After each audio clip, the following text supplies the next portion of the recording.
خبر ندارم. میگن همین میدونیم که 3 شبانه روز در غار ثور بوده، بعد خلوت شبانه فرو اومده برفت طرف مدینه منوره.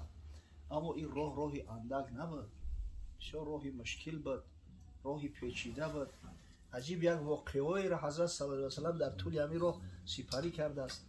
اگه این محفل ما امکانی صحبت طولانی را نداره، اما همین یک چند سوژه‌تکایی را که در هنگام سفر از مکه مکرمه به شهر یثرب که بعداً مشرف به نام مدینه الرسول مدینه منوره شد، انشاءالله براتون تقدیم میکنم.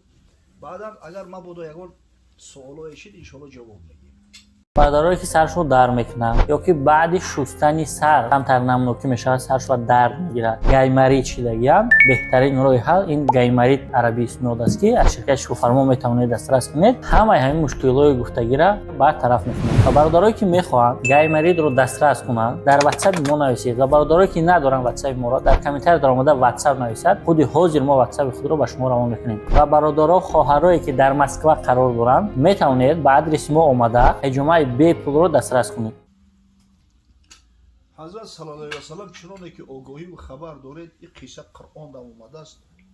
3 شبانه روز در غار ثور به سر برد، همراه یاری غارش، همراه حضرت ابوبکر صدیق. یک لحظه شد که قریب دستگیر هم میشد. از بالای غار حتی دیدن، از بالای سرشو گذشتند مشرکو. همون مقصد پاهاشو ندید ابوبکر صدیق، حتی ترسید، گفت یا رسول الله اگرم تا سرشون خم کنن نبینن ما. که گفت یا ابوبکر لا تخف این الله معنا، ای ابوبکر نترس، الله همراهی وای، تو چی میترسی؟ همون قبل از غار برآمدن وقتی که حضرت بشارت داد ابوبکر صدیق که سفر میکنیم، الکی اکثر کلی مسلمان‌ها رفته بودن، هجرت کرده بودن. حضرت ابوبکر صدیق هم 2 شتر مخصوص تربیت کرده بود است.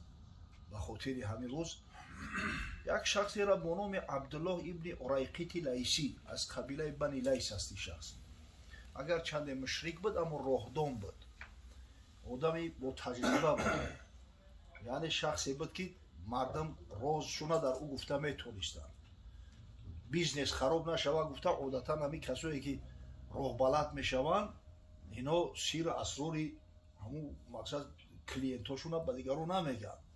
برای ابوبکر صدیق هم باورش کرد، گفت که شترو را بگی و شب 3 قریب نمیدن صبح در پویه همون غار ثور، همون کوه ثور، مقصد همونجا ما را منتظر باش.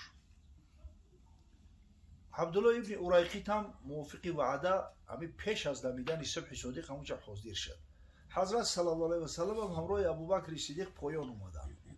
در پایان الکی دختر ابوبکر صدیق رضی الله تعالی عنه بیبی اسما منتظر شان بود، توشش رو آورده است، در راه بند کنده است. همه زنای پیش ایزار داشتن و خیال الحمدلله حالی رم خدا را شکر زنای مسلمان ایزار دارن، پاجامه دارن. همون بند ایزار نیست شد بست است میانشه و نیمی دیگهش خطی همون توشه را بسته ریزانده و چکانده به نزدشون آورده است. حضرت دید گفت تو ذات و نطاقینی، فردا روز قیامت به امر پروردگار برای مسلمان ها یک کمربند میارن در میانشون میبندن، ترا خدای تعالی 2 کمربند عطا میکنه، تو ذات و نطاقینی.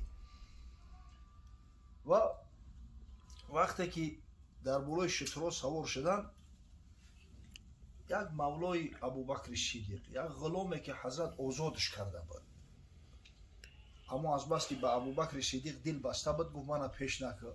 یا مولا گفت من همین گوسپندو تا میچرونم، آزادم کردی، در همین قبلی آزاد کردن، من نمیخوام که ایت دور جدا شوم. همین عامر ابن فهیره را گوسپند میچرونده از در همون موضع ها، وقتی که صدا را شنید آمد، دید گریه را برداشت.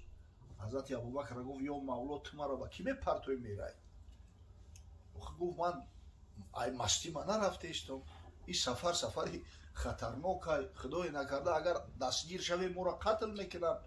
اما حضرت وقتی که دید که دلش زار جگرش بریان شده است، گفت یا ابوبکر در پشت شترت سوارش کن، محیبا را در قدیره نمی پرتوید.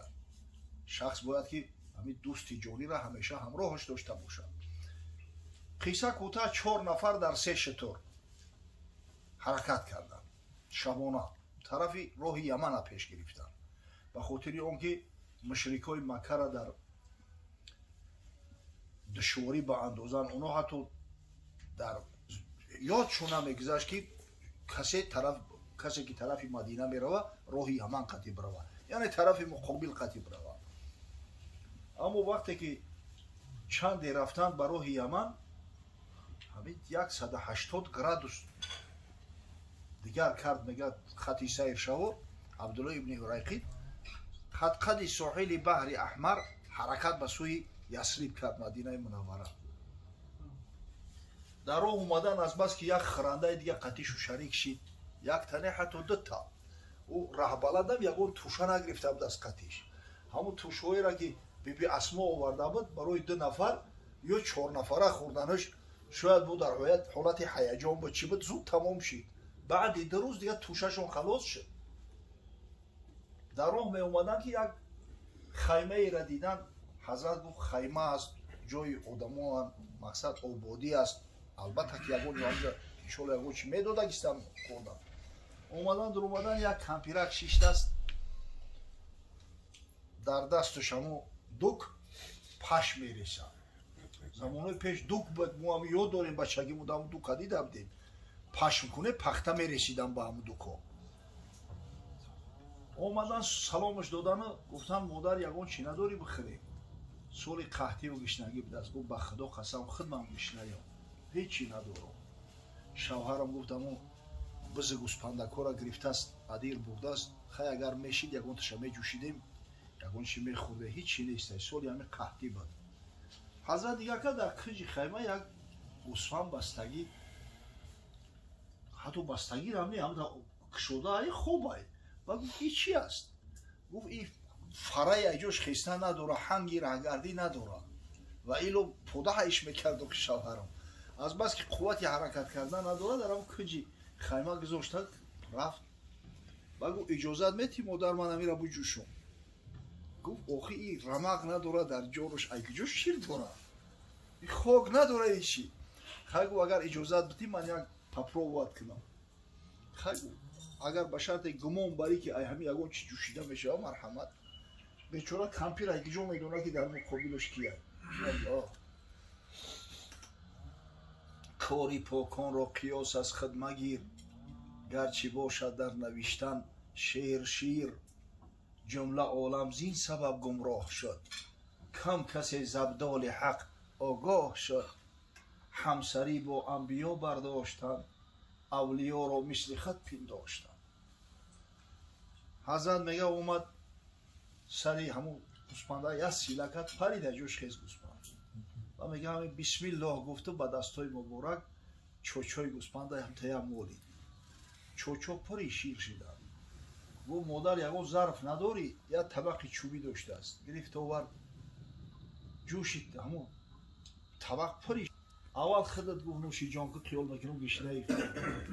аввал кампирак зад сер шид, бори дигар ҷӯшид, ба ҳамаи рафиқош дод, ҳама хӯрдан сер шиданд. худ ҷаваз ҷумла хӯрд, сер кард.